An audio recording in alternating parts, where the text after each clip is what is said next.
Store vs. the Forces of Evil is my favorite show of all time. I've wanted to talk about Store for a long while, but something new has come from this show.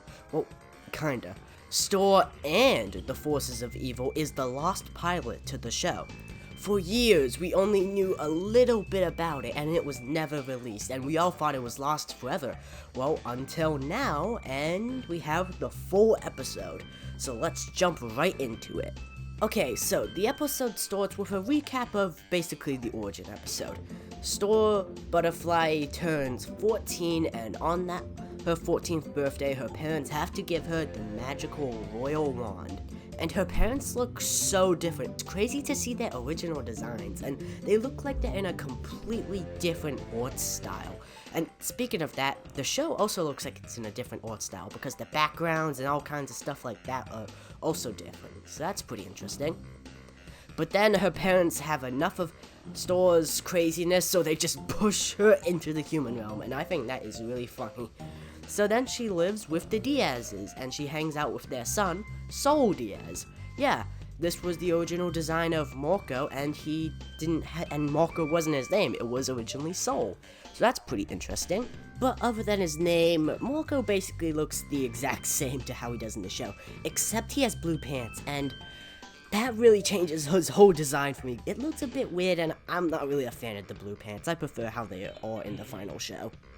But after that recap, the rest of the plot is basically just episode 3 from the show, where Store turns her teacher into a troll, and they try and find a way to turn her back. So Store tries to call her mom, but then accidentally calls Tom, and oh my god, look at his design, and his voice sounds like a Beach Boy or something. It's really weird, and I really hate this design, to be honest, but it's just fascinating to see what he looked like originally. Then Ludo shows up and they fight, and the troll teacher falls in love with a monster who speaks normally now, and that's really weird.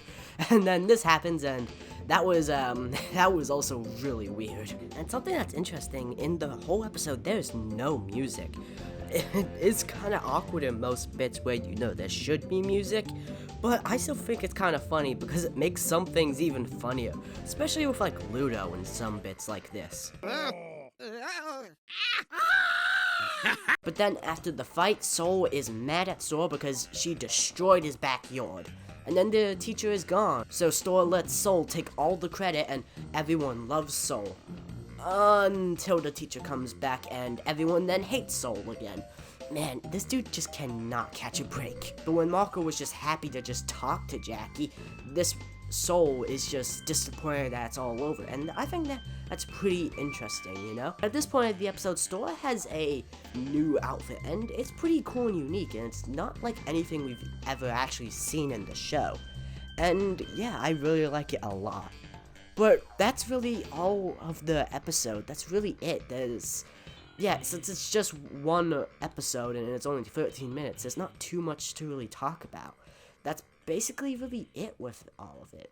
It was basically just episode 1 and 3 combined, with a bunch of tiny little differences. But those differences do add up a lot, and it kind of changes the whole episode. And it just feels so nice to just have something new with this cartoon. I know it's not new, but something to release after the show ended just makes me feel all good inside.